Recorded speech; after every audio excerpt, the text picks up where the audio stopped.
Ang San Diego ay isang bayang malapit sa baybayin ng isang lawa at pinagigitnaan ng malalaking bukirin at palayan.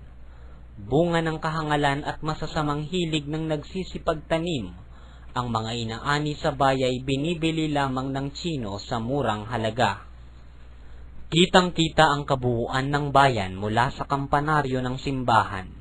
Kaakit-akit malasin ang tanawin mula rito.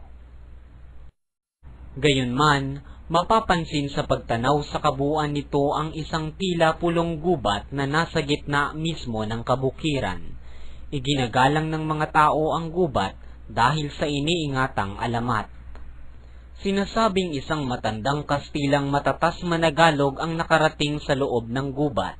Natuklasan niya ang isang puok na dinadaluyan ng tubig na mainit. Ipinagpilitan niyang bilhin ang lugar sa mga nagsasabing may-ari. Kanya itong binayaran ng mga damit, hiyas at salapi, subalit hindi na nakita ang matanda.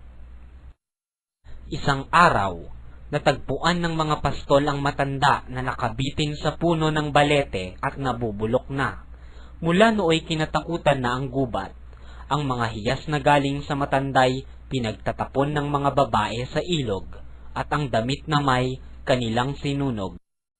Makalipas ang ilang buwan, isang binatang mestizo na nagngangalang Saturnino ang dumating sa puok na nabili ng matandang Kastila. Sinasabi niyang siya ang anak ng namatay. Nang tumanda si Don Saturnino ay saka lamang niya naisipang mag-asawa. Ang napangasawa niya ay isang taga Maynila at sila'y nagkaanak ng isang lalaki, si Don Rafael na ama ni Crisostomo. Si Don Rafael ay napamahal sa mga taga-bukid dahil sa kanyang kabaitan at kabutihang makisama. Umunlad ang mga pananim, umani ng marami hanggang dumami ang mga nagsipanirahan doon. Nang lumaon, ang malaking bahagi ng gubat ay naging isang ganap na bayan.